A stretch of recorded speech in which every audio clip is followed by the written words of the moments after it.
A big thing that was made of this deal was the term for Rickard Rakell. We Mhm. both agree that Rickard Rakell is a fantastic player. He's a top 6 guy. He should be on the Penguins' top line and should fit in nicely. And at $5 million, that's a great number. But the 6 years has given a lot of people pause. Horwat, how worried are you about the term of this deal for Rakell?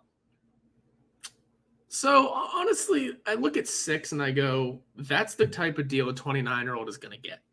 It is. He's going to get 6 years because that just makes sense for a 29-year-old who's already been on a couple of teams now. Man, you look at our contracts on Cap Friendly, you hit the clauses button, and all of a sudden everyone has a clause now, and it gets a little worrisome. But Rakell's is small. I think it's 8 teams. You can work with that. So it's not the total worst. You are able to move him if you need to. It just it looks interesting. I don't mind the term. I don't, because it's movable. Albeit a little handicapped, it is still movable. I think he's a good player. I wanted him back more than anything. If the term, I stumble on the term. I do.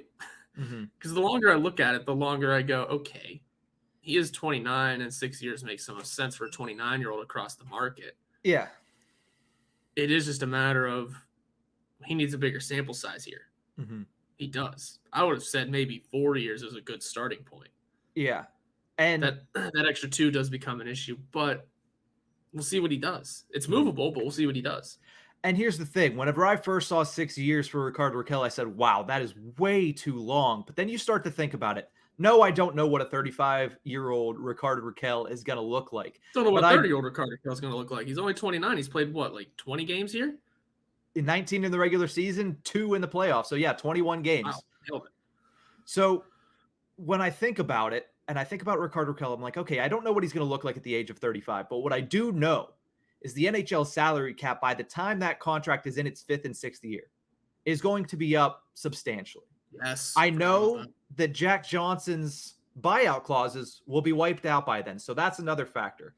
I also know that because of how low this contract is as far as the money is concerned, the percentage that it's going to take of the salary cap is going to be very low. Not very low, but it's going to be much lower by the time this contract is over. And what's one other thing that I know? That a couple of years ago, the Pittsburgh Penguins signed Brandon Tanev to a 6-year deal for $3.5 million. And guess what? If you ask anybody around Pittsburgh, did they like the Brandon Tanev experiment? I know it ended early, but did you like Brandon Tanev on that team? Were you okay with the 6-year deal 3 years in before he was taken by Seattle? So when it had 3 years left. I know that it's a little bit of a push, but still, Brandon Tanev was a 4th liner, at best 3rd liner, and Rickard Rakell is a guy that is not only a top right wing for your team, but he's a guy that has excelled in over 90 minutes of time with that top line. Not just, hey, they're pretty good, but hey, they're extremely good together. Now, I know that's not going to maintain for 6 years, but for the next couple, and I'll say it again, the next chance is the best chance. And your best chance is with Rickard Rakell. To get him at $5 million, I'm okay with the 6-year term.